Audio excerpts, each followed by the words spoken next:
21st, we are going to be celebrating Asian American and Pacific Islander Heritage Month. So we're really excited to kick it off. Let's give Mrs. Rebar a big round of applause for arranging this.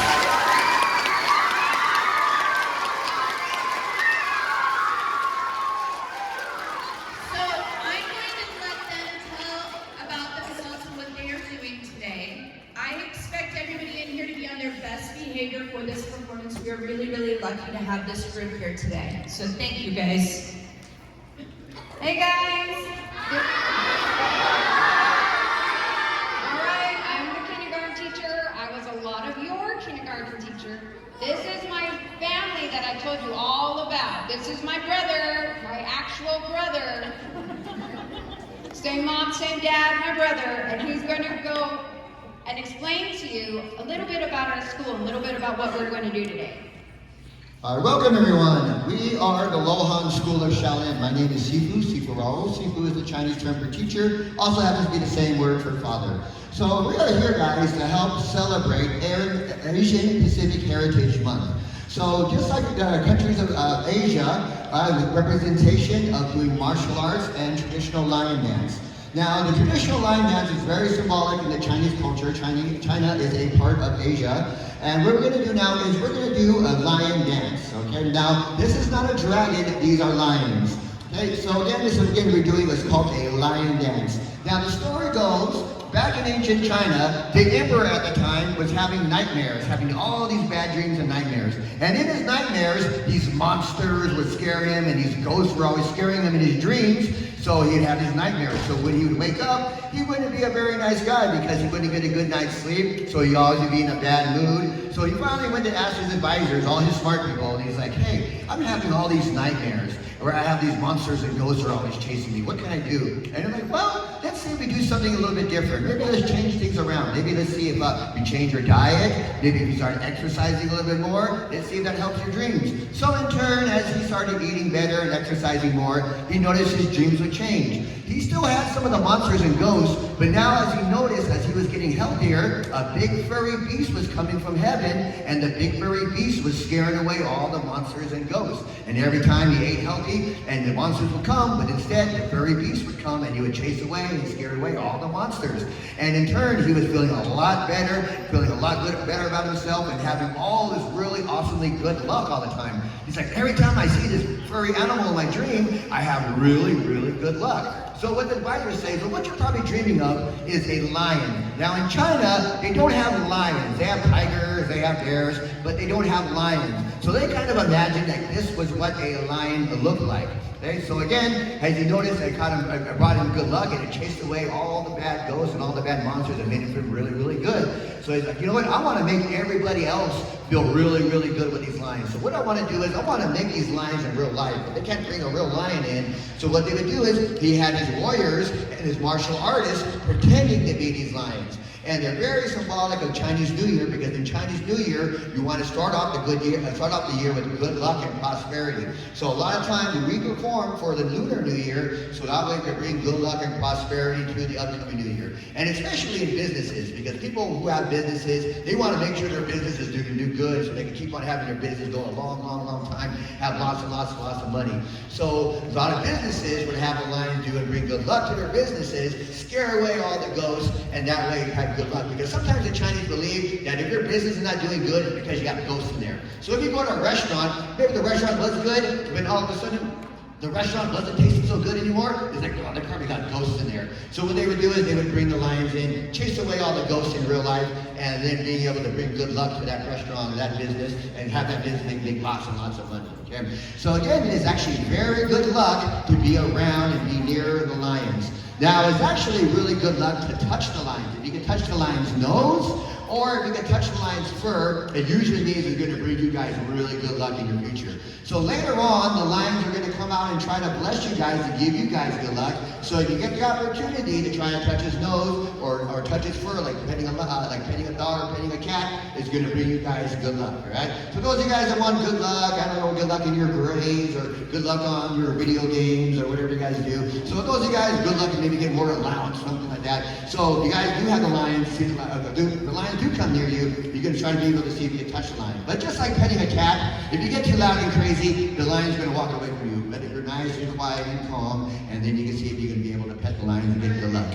Now, we live in Las Vegas, so we're always doing shows at casinos. So believe me, in the casinos, everybody's running up to try to touch the lions to get good luck, so that way they can go play the slot machines and try to play the slot machines. So everybody in the casino's trying it, but it doesn't work for me. All right, so what we're going to do is we're going to do a traditional lion dance as well as a few demonstrations of Kung Fu. Now again, Kung Fu originated in the country of China. We call ourselves the Lohan because the Lohan was actually a mixed race of martial artists that lived in China, that lived at the Shaolin Temple, and they were the ones that were protectors that would use to go out to help people that were in need. So just like us, we are also a mixed race of different Asian and different other ethnicities. So that's why we call ourselves the Lohan. So without further ado, guys, we're going to go ahead and demonstrate a little bit of lion dance, a little bit of Kung Fu. And again, when the lions come up, make sure you guys be very calm and see if you're lucky enough to be able to pet the lions. So now, guys, we're going to introduce ourselves from the Lohan School of Shaolin, and we're going to present the traditional Chinese lion dance.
All right, okay, so again, we did a few demonstrations. We're going to do a little bit more Kung Fu demonstrations.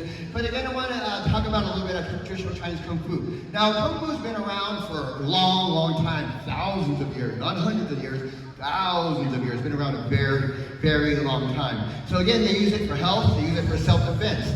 Now, back in ancient China, the Kung Fu teachers and masters at the time, when they were developing their Kung Fu styles, thinking about how they wanted to create their Kung Fu styles, they would look for inspirations around them. They look to their environment, and a lot of times in their environment, they had a lot of different animals. So in turn, a lot of times the teachers and masters would create their Kung Fu style, mimicking and looking like various different animals. Now, let's see, you guys are a pretty smart crowd. So what we're going to do is we're going to do a few animal demonstrations, and I want to see if you guys can guess which animal the Kung Fu student is demonstrating, okay? So again, we're going to demonstrate the animal, then I'm going to ask, and I'm going to see if any of you guys can be able to get it. Lately, a lot of the students have been getting right off the bat. Back in the days, I had to give everybody a lot of hints to give them to see if they could think which animal it was. Okay, so now we're going to do a demonstration of a few animal forms. Then I want to see if you guys can be able to guess which one it is. What?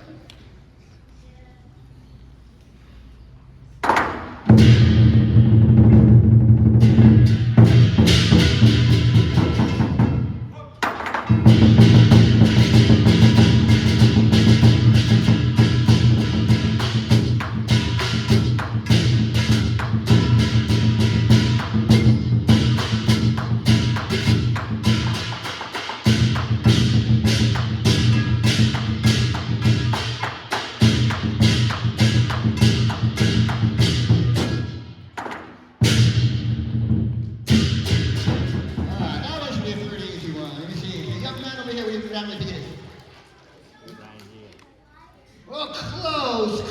How about this young lady over here?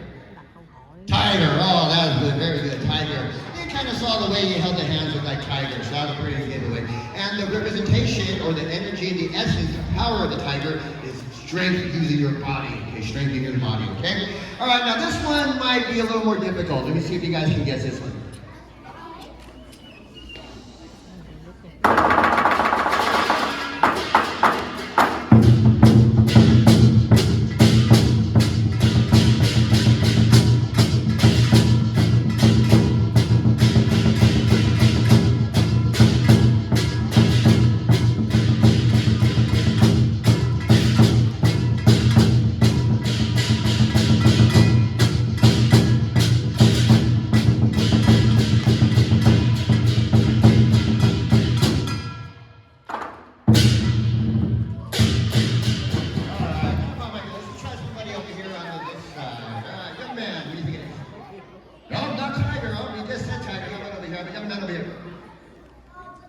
No, not the gorilla. Have the young man over here. No, not the lion. Have the young lady right there. What was that? No, not the dragon. Well, I'll give you guys a hint. I don't know if you guys still watch Kung Fu Panda. Not Kung Fu Panda, so don't say panda. It's one of Kung Fu Panda's friends. All right. Let's see over here. Young lady. What was that? No, not monkey. Kind of close. Young man. Yeah. Oh, not the snake. Oh, you guys have a little bit of this young lady. No, not the cheetah. Have it over here. Have it over here. Remember, it's one of Kung Fu Panda's friends. No, not the fox.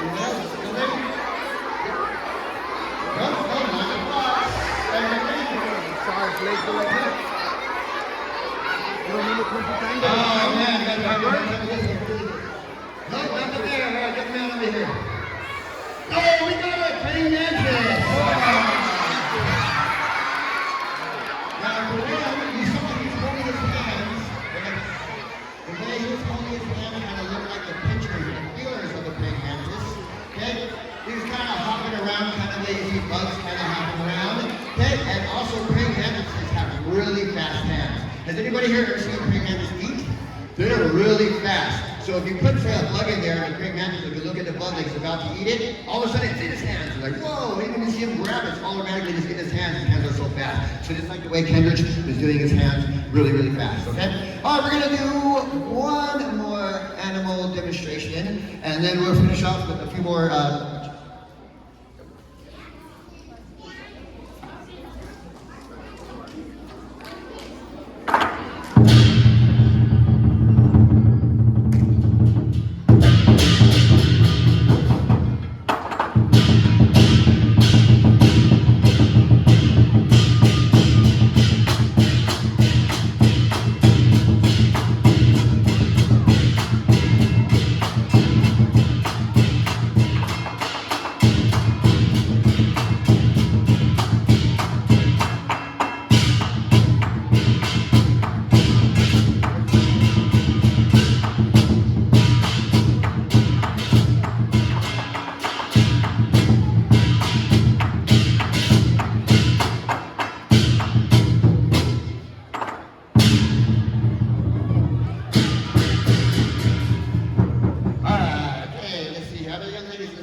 we're getting to the free weapons demonstrations. Now, back in